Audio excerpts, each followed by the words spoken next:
আজকে একটু করছি ডুমুরের তরকারি। এই ডুমুরের তরকারিটা অ্যাকচুয়ালি আমাদের বাড়িতে সকলেই খুব ভালোবাসে, মেয়ে বাবা দুজনেই আর কি। তো সেই জন্য মেয়েটা এসছে বলে ও বাবা ডুমুরটা নিয়ে এসছে। ডুমুরের তরকারি ওদের দুজনের খুব প্রিয়। তো দেখো প্রথমে আমি এখানে ওই অল্প করেই করছি ওদের মতো। দেখো এখানে এরকম আলু একটু ছোট্ট ছোট্ট করে কেটে এটাকে ভেজে তুলেছি। আচ্ছা, তারপরে আমি ডুমুরটা একটু স্লাইড ভাজবো। আর তেলের মধ্যে, সর্ষে তেলের মধ্যে আমি একটু 5 ফোড়ন, একটু তেজপাতা আগে দিয়ে আলুটা ভেজেছিলাম। এবার ডুমুরটা একটু স্লাইড নাড়াচাড়া করে আমি তুলে নিয়ে তারপর কি কি দিচ্ছি পর্যায়ক্রমে তোমাদেরকে বলতে থাকছি।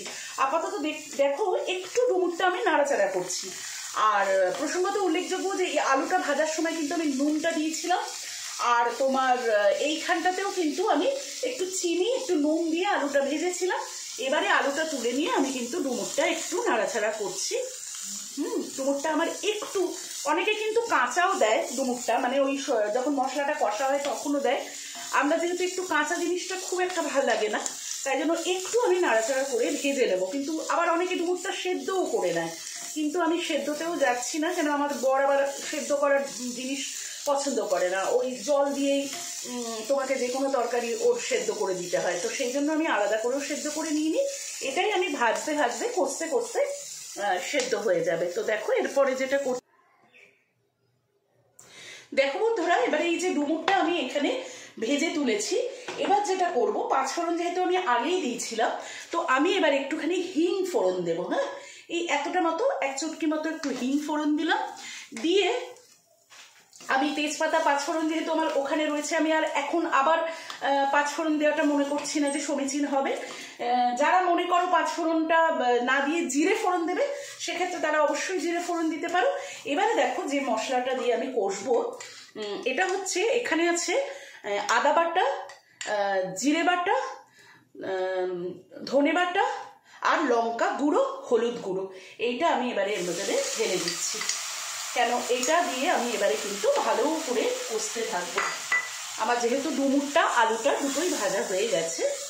এবারে দেখো এটা আমি কিন্তু একদম নিরামিষ করে করছি। যারা পেঁয়াজ রসুন পছন্দ করো পেঁয়াজ রসুন দিয়ে করতেই পারো, কিন্তু সাধারণত ডুমুর, মোচা আমাদের বাড়িতে আগেও আমি বলে থাকবো যে আমরা খুব একটা তাতে পেঁয়াজ রসুন এগুলো দিই না, এগুলো নিরামিষ করেই হয়। হ্যাঁ, এই দেখো এবারে আমি কি করব, মশলাটাকে কিন্তু খুব ভালো করে কষবো। ভালো করে কষে নিয়ে যেটা করব পর্যায়ক্রমে তোমাদের বলতে থাকছি। ভালো করে এটা কষা হোক। দেখো বন্ধুরা, আমার কিন্তু বেশ মশলাটা, আশা করি দেখতে পাচ্ছ, কষা কষা হয়ে গেছে, এর থেকে তেল ছাড়ছে। এবারে যেটা করব, আগে থেকে ভেজে রাখা আলুটা দিয়ে দেবো, আর ডুমুরটা দিয়ে আবার আমি ভালো করে কিন্তু কষতে থাকবো।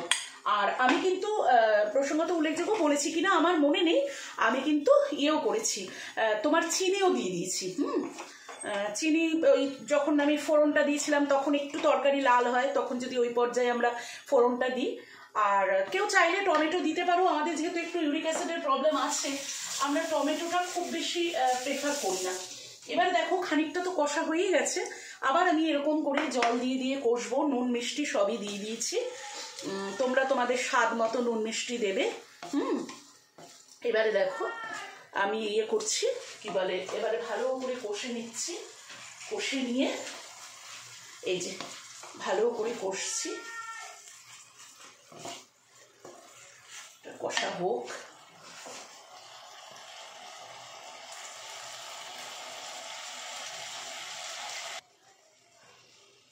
দেখো বন্ধুরা, আমার কিন্তু এবারে কষাটা বেশ ভালো মতো অনেকক্ষণ ধরে, মশলাটা প্রথমে কষেছি, তারপরে আবার আলু ডুমুরটা দিয়ে ভালো করে কষলাম।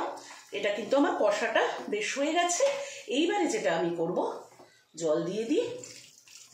এটা একটু ঝোলঝোল হবে, কেন আমার মানে ঝোলঝোল হবে মিন্স একটু জলটা আমাকে বেশি পরিমাণ দিতে হবে, যেহেতু আমি ডুমুরটা আলাদা করে সেদ্ধ করে নিইনি, সেই জন্য আমাকে এমন জলটা দিতে হবে যেই জলটা দিলে আমার ডুমুরগুলো কিন্তু আমাকে সেদ্ধ হতে হবে। তো দেখো আর আমি বেশিক্ষণ ক্যামেরাটা কন্টিনিউ করব না, তোমাদের তো রান্নার প্রসেসটা পুরোটা দেখিয়েই দিলাম। আর এরপরে আমি যেটা করব, আমার যখন পুরো এই জিনিসটা সেদ্ধ হয়ে যাবে, তারপর আমি ঢাকা চাপা দিয়ে তোমাদের সাথে কথা বলি।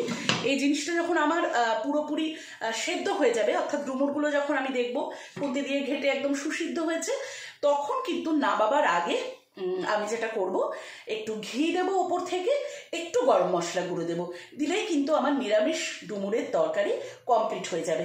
আর ওই যে বললাম, যদি কেউ মনে করো যে ডুমুরটাকে আলাদা করে একটু সেদ্ধ করে নেবে বা একটু আগে থেকে ভাপিয়ে নেবে প্রেসারে, সেটাও করতে পারো।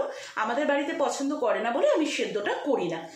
তো দেখতেই পেলে আশা করি। এই দেখো আমি এতটা পরিমাণে জল দিয়েছি, কেন এই যে ডুমুর তো এমনিই একটু কচকচে, কিন্তু তারপরেও ধরো আমাকে একটু তো সেদ্ধ যাতে হয় সেটা দেখতে হবে, সেই কারণে এতটুকু জল দেওয়াটা আমি মনে করলাম সমীচীন হবে। এবার আমি ঢাকা চাপা দিয়ে দিলাম। আর নামাবার আগে আমি যেটা বললাম, ঘি গরম মশলা দিলেই কিন্তু আমার আজকে রেডি হয়ে যাবে নিরামিষ ডুমুরের তরকারি। তো ঠিক আছে বন্ধুরা, এখন তাহলে ভিডিওটা এই অবধি রাখি। পুরোটা হয়ে যাওয়া অবধি আর কন্টিনিউ করছি না, তাহলে ভিডিও অনেক লং হয়ে যাবে। তোমরা যে যেখানে আছো সকলে খুব ভালো থেকো। Tata, by.